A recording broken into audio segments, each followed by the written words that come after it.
ನಮಸ್ಕಾರ, ಶುಭ ಸಂಜೆ. ಸಂಕಲ್ಪ ಸಿದ್ಧಿ ವಿಶೇಷ ಕಾರ್ಯಕ್ರಮಕ್ಕೆ ತಮ್ಮೆಲ್ಲರಿಗೂ ಆತ್ಮೀಯ ಸ್ವಾಗತ ಹೇಳ್ತಾ ಇರೋದು ನಾನು ಅನುಷಾ. ಮೊದಲನೇ ಬಾರಿ ನಮ್ಮ ಚಾನೆಲ್ ವೀಕ್ಷಿಸ್ತಾ ಇದ್ದೀರಾ ಅಂತಂದರೆ ಈಗಲೇ ಚಾನೆಲ್ನ ಸಬ್ಸ್ಕ್ರೈಬ್ ಮಾಡಿ, ನಮ್ಮ ವೀಡಿಯೋಸ್ನ ಲೈಕ್ ಮಾಡಿ.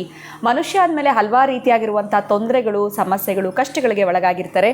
ಇದೆಲ್ಲದರಿಂದ ಕೂಡ ನೀವು ಆದಷ್ಟು ಬೇಗ ಹೊರಗಡೆ ಬರಬೇಕು ಅಂತಂದರೆ ಈಗಲೇ ನೀವು ಅಕ್ಷಯ ವೃಕ್ಷವನ್ನು ಬರ್ಮಾಡ್ಕೊಳ್ಬೋದು. ಹೆಚ್ಚಿನ ಮಾಹಿತಿ ಪಡೆದುಕೊಳ್ಬೇಕು ಅಂದರೆ ಸ್ಕ್ರೀನ್ ಮೇಲೆ ಸಂಖ್ಯೆಗಳು ಬರ್ತಾ ಇದೆ, ಕರೆಗಳನ್ನ ಮಾಡಿ ಮಾಹಿತಿಯನ್ನು ಪಡೆದುಕೊಳ್ಬೋದು. ಅದಷ್ಟೇ ಅಲ್ಲದೆ ಇದೇ ಆಗಸ್ಟ್ 14ನೇ ತಾರೀಕು ಕುಬೇರ ಸಭೆ ಕಾರ್ಯಕ್ರಮ ನಡೀತಾ ಇದೆ. ಗುರುಗಳನ್ನ ನೇರವಾಗಿ ಭೇಟಿ ಮಾಡೋದಕ್ಕೆ ಅವಕಾಶ ಇರುತ್ತೆ. ಬಹಳ ವಿಶೇಷವಾಗಿರುವಂಥ ದಿನದಂದು ನಡೀತಾ ಇರುವಂಥದ್ದು. ನೀವು ಕೂಡ ಈ ಒಂದು ಕಾರ್ಯಕ್ರಮದಲ್ಲಿ ಭಾಗವಹಿಸೋದಕ್ಕೆ ಅವಕಾಶ ಇರುತ್ತೆ. ಈಗಲೇ ಕಾಲ್ ಮಾಡಿ ತಮ್ಮ ಹೆಸರನ್ನ ರಿಜಿಸ್ಟರ್ ಮಾಡ್ಕೊಳ್ಳಿ. ಇನ್ನು ಕಾರ್ಯಕ್ರಮದಲ್ಲಿ ನಮ್ಮ ಜೊತೆಲಿದ್ದಾರೆ ಸ್ಪಿರಿಚುವಲ್ ಗುರು ಡಾಕ್ಟರ್ ವಿಷ್ಣುದತ್ತ ಗುರುಜಿಯವರು. ಗುರುಗಳನ್ನ ಇವತ್ತಿನ ಕಾರ್ಯಕ್ರಮಕ್ಕೆ ಸ್ವಾಗತಿಸೋಣ. ನಮಸ್ತೆ ಗುರುಗಳೇ, ಕಾರ್ಯಕ್ರಮಕ್ಕೆ ಭಕ್ತಿಯ ಸ್ವಾಗತ. ಒಳ್ಳೆದಾಗಲಿ ಗುರುಗಳು. ಇವತ್ತು ಪ್ರಶ್ನೆ ಅನ್ನೋದಕ್ಕಿಂತ ನಿಮ್ಮ ಬಗ್ಗೆನೇ ನಾನು ಪ್ರಶ್ನೆ ಕೇಳ್ತಾ ಇದ್ದೀನಿ ಗುರುಗಳೇ. ಏನಿರ್ಬೋದು ಅಂತ ನೀವು ಯೋಚನೆ ಮಾಡ್ತಿರ್ತೀರಾ. ಹೆಣ್ಮಕ್ಳು ಇತ್ತೀಚೆಗಂತೂ ಎಲ್ಲೋ ಒಂದು ಕಡೆ ಟ್ರೆಂಡ್ ಅಂದರೆ ಬೊಟ್ಟಿಡೋವಂಥದ್ದು ತುಂಬ ಚಿಕ್ಕದಾಗಿಟ್ಟಿರ್ತಾರೆ. ಇನ್ನು ಕೆಲವ್ರು ಇಡೋದೇ ಇಲ್ಲ, ಯಾಕಂದರೆ ಇದು ಈ ಡ್ರೆಸ್ಸಿಗೆ ಸೂಟ್ ಆಗಲ್ಲ, ಅಥವಾ ಇಟ್ಟರೆ ತುಂಬ ಆಡಾಗಿ ಕಾಣುತ್ತೆ, ಅಥವಾ ಏಜ್ಡ್ ಲುಕ್ಕಾಗಿ ಕಾಣ್ತೀವಿ ಅಂತ. ಬಟ್ ನಿಮ್ಮ ಕುಂಕುಮ ಪ್ರತಿ ಬಾರಿ ನೋಡಿದಾಗೂ ಕೂಡ ನಿಮ್ಮನ್ನು ಯಾವತ್ತೇ ನೋಡಿದ್ರೂ ಇದೇ ಒಂದು ಲುಕ್ಕಲ್ಲಿ ನಾವು ನೋಡಿರ್ತೀವಿ. ಅದು ಅಷ್ಟು ಚೆನ್ನಾಗಿರುತ್ತೆ. ಇದರ ಒಂದು ಸಂಕೇತ ಏನು, ಇದು ಏನನ್ನು ಬಿಂಬಿಸುತ್ತೆ? ಇದ್ರ ಬಗ್ಗೆ ತಿಳ್ಕೊಳ್ಳೋ ಅಂಥ ಒಂದು ಆಸಕ್ತಿ. ಏನಾದರೂ ಸೀಕ್ರೆಟ್ ಇದ್ರೂ ನೀವು ರಿವೀಲ್ ಮಾಡಿಬಿಡ್ತೀರಾ, ಯಾಕಂದರೆ ಎಲ್ರಿಗೂ ಒಳ್ಳೇದಾಗುತ್ತೆ ಅಂತ. ನಿಮ್ಮನ್ನು ಫಾಲೋ ಮಾಡುವಂಥವ್ರು ನಾವು ಕೂಡ ಈ ರೀತಿಯಾಗಿರುವಂಥದ್ದನ್ನ ಬಳಸಬಹುದಾ? ಇದರ ಒಂದು ವಿಶೇಷತೆ ಏನು? ಇಷ್ಟು ತಿಂಗಳುಗಳಾದಮೇಲೆ ನಾನು ನಿಮ್ಮನ್ನು ಕೇಳ್ತಾ ಇದ್ದೀನಿ ಗುರುಗಳೇ, ದಯವಿಟ್ಟು ಇದಕ್ಕೆ ಉತ್ತರ ತಿಳಿಸಲೇಬೇಕು. ಓಂ ವಿಶ್ವಸ್ಮೈ ನಮಃ. ಪ್ರೀತಿಯ ಬಂಧುಗಳೇ, ಅಲ್ಲಮ್ಮ, ನೀವು ಆಚಾರ ವಿಚಾರ ಎಲ್ಲ ಬಿಟ್ಟು ನನ್ನ ಸಮಾಚಾರಕ್ಕೆ ನೀವು ಬಂದಿದ್ದೀರ. ಏನೋ ನಿಮ್ಮ ಬಗ್ಗೆ ತಿಳ್ಕೊಳ್ಳೋ ಅಂತ ಕುತೂಹಲ ಗುರುಗಳೇ. ಸಾಕಷ್ಟು ಜನ ಫಾಲೋವರ್ಸ್ ಇದ್ದಾರೆ ತಮಗೂ ಕೂಡ. ಏನಂದರೆ ಗೊತ್ತಿಲ್ಲ, ಈಗ ನೀವು ಕೇಳಿದ್ದ ಪ್ರಶ್ನೆಯಲ್ಲೇ ಬಹಳ ಉತ್ತಮ ಅಡಿಗಿದೆ ಅನ್ಕೋತೀನಿ. ಒಂದರ ಮೇಲೆ ನಾವು ಅಟ್ರಾಕ್ಟಿವ್ ಆಗ್ತೀವಿ ಅಂತಂದರೆ, ಬಹುಶಃ ನೀವು ಸ್ಯಾರಿ ಅಂಗಡಿಗೆ ಹೋಗ್ತೀನಿ ಅಂತಂದ್ರೆ ನಿಮಗೇನೋ ನಿಮ್ಮದು ಚೂಸ್ ಮಾಡ್ಕೊಳ್ತೀರಿ, ಇಂತಹದ್ದೇ ನನಗೆ ಬೇಕು ಅಂತ. ಅದು ಸಿಗೋ ತನಕ ಎಷ್ಟು ಹುಡುಕಾಟ ಮಾಡ್ತೀರಿ. ಹೌದು, ಕೆಲಸದಲ್ಲಿ ಕಲರ್ ಆದರೂ ಮೈಂಡಲ್ಲಿ ಇಟ್ಕೊಂಡು ಹೋಗ್ತೀವಿ, ಕಲರ್ ನಮ್ಗೆ ಅಂಥದ್ದು ಬೇಕು, ಅಲ್ಲಿ ನೋಡಿದಾಗ ವಾವ್ ಅಂತ ತಗೊಂಡು ಬರ್ತೀವಿ. ಹೌದು, ಹಾಗೆ ನನಗೆ ದೇವಿ ಕೊಟ್ಟದ್ದಾದ್ದರಿಂದ ನಾನು ತ್ರಿಪುಂಡ್ರಧಾರಿ. ಆದರೆ ದೇವಿ ಹೀಗೆ ಕೊಟ್ಟದ್ದರಿಂದ ಆವತ್ತಿಂದ ನನಗೆ ಹೇಗೆ ಅದನ್ನು ಪ್ರಚುರಪಡಿಸಲ್ಲ, ಇಲ್ಲಿ ತನಕ ನಾನು ಈ ಗುಟ್ಟು ಹೇಳಿಲ್ಲ. ನೀವು ಕೇಳ್ತಾ ಇದ್ದೀರಿ. ಅದು ಹೇಗೆ ಅಂತಂದರೆ, ಈಗ ನೋಡಿ, ನಾಳೆ ಬರ್ತಾ ಇದೆ ಅಮಾವಾಸ್ಯೆ, ಪೌರ್ಣಮಿನಲ್ಲಿ ಈ ಪದ್ಧತಿನ ಯಾರೂ ನೋಡಲ್ಲ. ನಾನು ಮಾಡ್ಕೊಳ್ತಕ್ಕಂಥ ಪರಿಕರವನ್ನು ಒಂದು ಬೆಳ್ಳಿ ಬಟ್ಲಲ್ಲಿ 6 ಲವಂಗ, 6 ಇನ್ನು ಚೆನ್ನಾಗಿ ಬಿಡಿಸಿರ್ತೀನಿ ನಾನು, ಅದನ್ನು ಪೂರ್ತಿ ಹಾಕೋದಿಲ್ಲ, ಏಲಕ್ಕಿಯನ್ನು. ಅಂದರೆ 6 ಕೂಡ ಬಿಡಿಸಿಬಿಟ್ಟು ಆ ಕಾಳುಗಳಿರ್ತಾವಲ್ಲ ಏಲಕ್ಕಿದು, 6 ಲವಂಗ 6 ಏಲಕ್ಕಿನ ಹಾಕಿ ಪಚ್ಚಕರ್ಪೂರ ಒಂದಷ್ಟು ಸ್ವಲ್ಪ ಮಾತ್ರವಾಗಿ ಹಾಕಿರ್ತೇನೆ. ಆಮೇಲೆ ಕುಂಕುಮ ಕೇಸರಿ ನೀವು ಕೇಳಿದ್ದೀರಿ, ಅದು ಕೂಡ ಸ್ವಲ್ಪ ಹಾಕ್ತೇನೆ. ಆಮೇಲೆ ಕಾಳು ಮೆಣಸದ ಪೌಡ್ರ್ ಮಾಡಿಕೊಂಡು ಸ್ವಲ್ಪ ಹಾಕಿರ್ತೇನೆ. ತುಪ್ಪ ಹಾಕಿ ಸುಟ್ಟಿರ್ತಕ್ಕಂತಹದ್ದು ಭಸ್ಮ, ಇದು ಸುಡ್ತಕ್ಕಂಥದ್ದು ಕಪ್ಪಾಗತ್ತೆ. ಇದನ್ನು ನಾನು ಧರಿಸ್ತೀನಿ.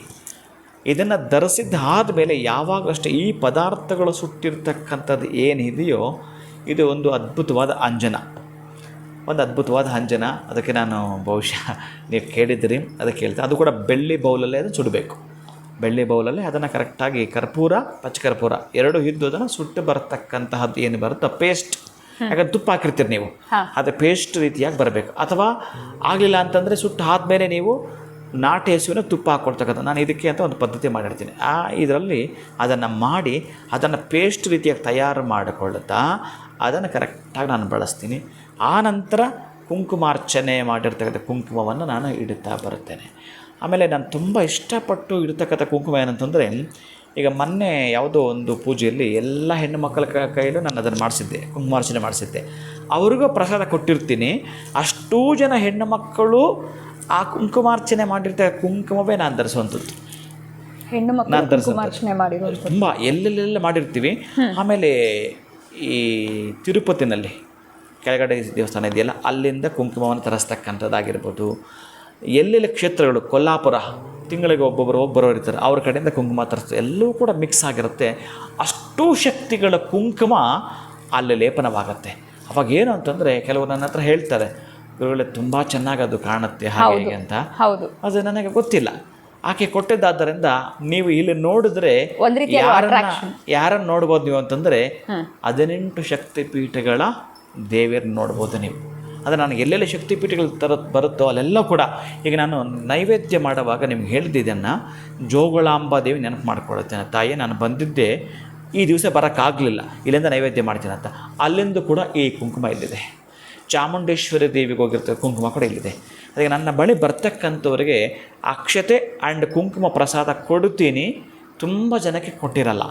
ಬಹುಶಃ ಇದನ್ನು ಕೊಡ್ತೀನಿ ಅಂದಾಗ ಬಹುಶಃ ಗೊತ್ತಾಗ್ತದೆ. ಕೆಲವರು ಮಾತ್ರ ಕೇಳಿನೇ ಪಡ್ಕೊಂಡು ಹೋಗ್ತಾರೆ, ಕೇಳಿ ಪಡ್ಕೊಂಡು ಹೋಗ್ತಾರೆ. ಅದು ಅಷ್ಟೂ ಕ್ಷೇತ್ರಗಳಿಂದ ಬಂದಿರತಕ್ಕಂಥದ್ದು ನನ್ನದೇ ಆಗಿರ್ತಕ್ಕಂಥದ್ದು ಒಂದು ಬುಟ್ಟಿ ಇದೆ, ಅದರ ಒಳಗಡೆ ಬರುತ್ತೆ ಆ ಪರಿಕರಗಳು. ಇದು ಏನನ್ನು ವಶಿತ್ವ ಮಾಡುತ್ತಂತಂದರೆ ಒಳ್ಳೆಯದನ್ನು ವಶಿತ್ವ ಮಾಡುತ್ತೆ, ಒಳ್ಳೆಯದನ್ನು ವಶಿತ್ವ ಮಾಡುತ್ತೆ. ಈಗ ನೀವು ಕೇಳುವಂಥ ಪ್ರಶ್ನೆಗಳು ಗೊತ್ತಿಲ್ಲ ನನಗೆ, ಆಕೆನೇ ಕೊಡಬೇಕು ಅವೆಲ್ಲ ಕೂಡ.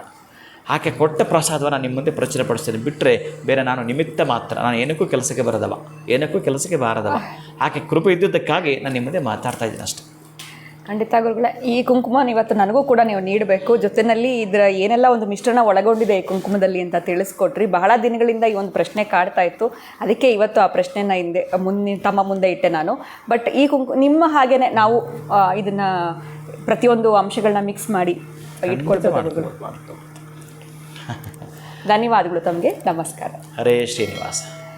ಸೊ ಇವತ್ತು ನನ್ನ ಪ್ರಶ್ನೆ ಇದಾಗಿತ್ತು. ಸೊ ಗುರುಗಳ ಒಂದು ಕುಂಕುಮ ಒಂದು ರೀತಿಯಾಗಿರುವಂಥ ಅಟ್ರಾಕ್ಷನ್ ಬಹಳ ದಿನಗಳಿಂದ ಕೇಳಬೇಕು ಅಂತ ಕಾಡ್ತಾ ಇತ್ತು. ಏನೆಲ್ಲ ಅಂಶಗಳು ಒಳಗೊಂಡಿದೆ ಅವರು ಇಡುವಂಥ ಕುಂಕುಮದಲ್ಲಿ ಅಂತ ಗುರುಗಳು ತಿಳಿಸಿದ್ದಾರೆ. ಇವತ್ತಿನ ವಿಡಿಯೋನ ಮುಗಿಸುವಂತಹ ಸಮಯ ಆಗಿದೆ. ನಮಸ್ಕಾರ.